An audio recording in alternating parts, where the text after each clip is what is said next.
What's up, everyone? It's How we B-Sal. doing? KK Spesh. Going to talk about guys in our rankings that are from 51 to 100. First on the list, we're going to talk about Dion Lewis. We got him at 51 overall. He's our running back 23. Yeah, I'm really intrigued by Dion Lewis this year, and we've recently bumped him up a little in our rankings. He was such a dynamic runner and pass catcher last season before he went down with his torn ACL. I recently watched kind of his highlights and game tape. I mean, just he looked incredibly excited and energetic on the field. Cutback ninja, electric pinball, or a bowling ball, like when he lowered his shoulders and like fought for yards, like especially at the goal line. I was like really impressed.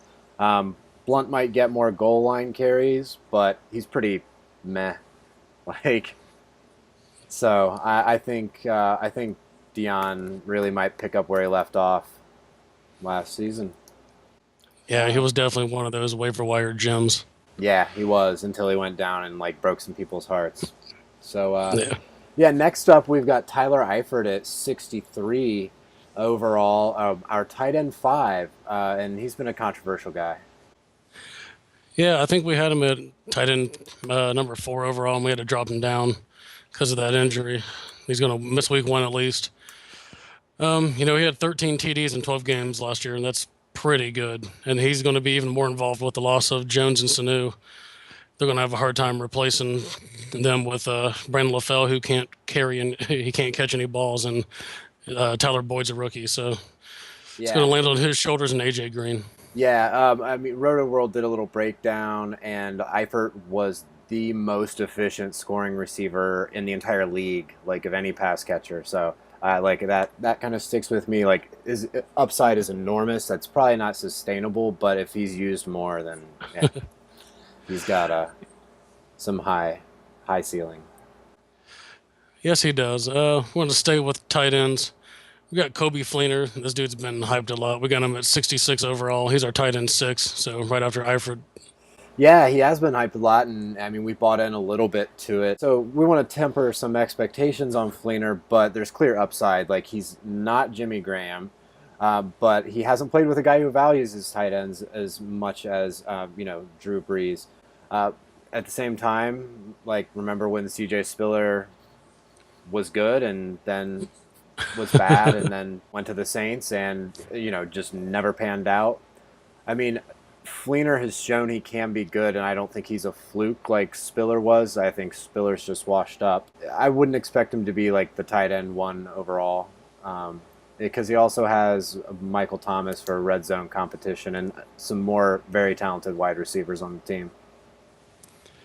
So, True. yeah, next up on our list, we got Jay Ajayi, our 68th overall um, pick and RB27. And then we're going to just go ahead and shoehorn Arian Foster, who we've bumped up to our 100th overall player at an RB38. Ajayi has fallen and Arian has risen. Yeah, and unfortunately, the situation has become muddled for fantasy football aficionados. Who knows? Jay Ajayi is still the back of the future, so I assume they're going to give him the ball maybe at least as much. I mean, I wouldn't be surprised if both those guys touched the ball 15 to 20 times each game and ended up being a 50-50 split. Who really knows at this point? Jay has got a little bit more upside, I guess, because he's younger, and Foster could get hurt again at a moment's notice.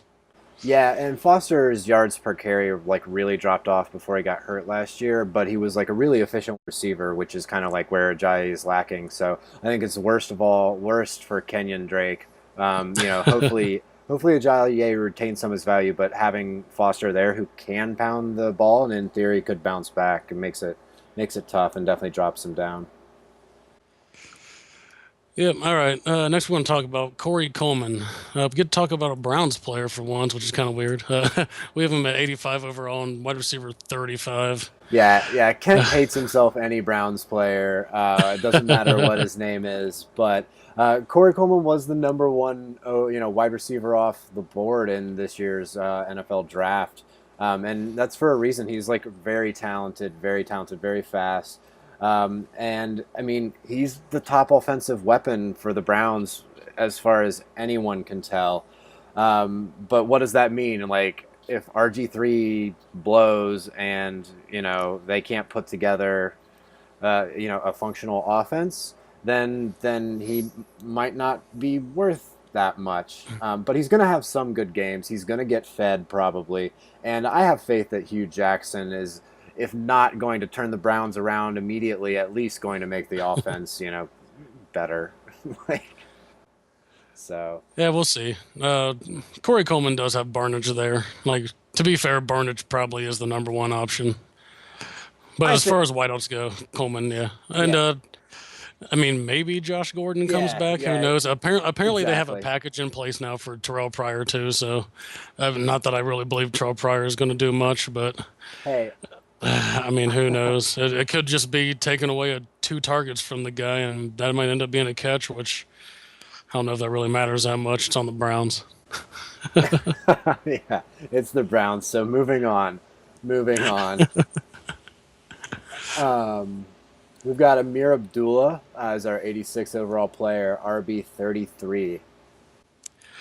Yeah, he's kind of being hyped again, even though he fell flat on his face last season. But just like last season, there's nobody else there, so he's going to get the carries, and Megatron's gone, and I guess the offense looked a little bit better underneath Jim Bob Cooter. So I guess there's optimism, if anything.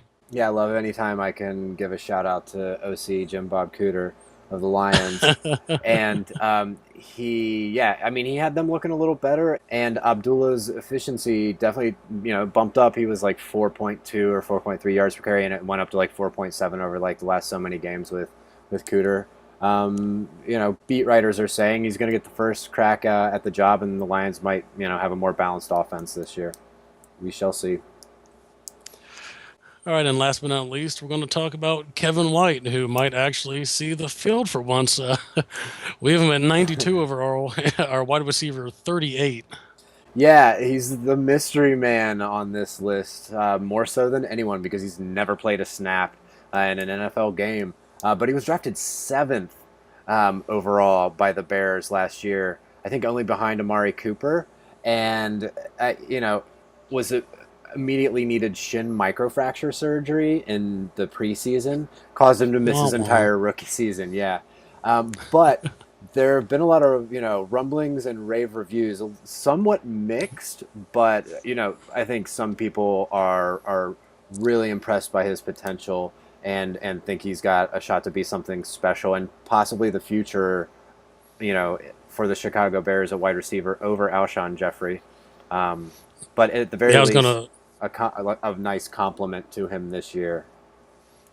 Yeah, I was going to say he is going to be the future of the Bears. It's looking like they're probably not going to pay Alshon Jeffrey what he wants to be paid. So This year is going to be very telling for Mr. White. We'll see how it goes. We will. And so that wraps it up, spanning from 51 to 92. And, we will be back to talk about some late round players on our Deep Bomb Top 250. But, this is a selection of people who are difficult to evaluate. And, while we may not have shed a ton of light on how good they'll be, because that's the point, they're kind of unpredictable. But a lot of them have upside and deserve your attention and extra thought throughout the off season to see, how good you think they'll be and whether they're worth any risk they have. Yep. So stay tuned. We'll come back with part 3 of the installation, the final chapter in our rankings review. Yeah. Thanks for tuning in. Follow us at Thanks. deepbomb.com.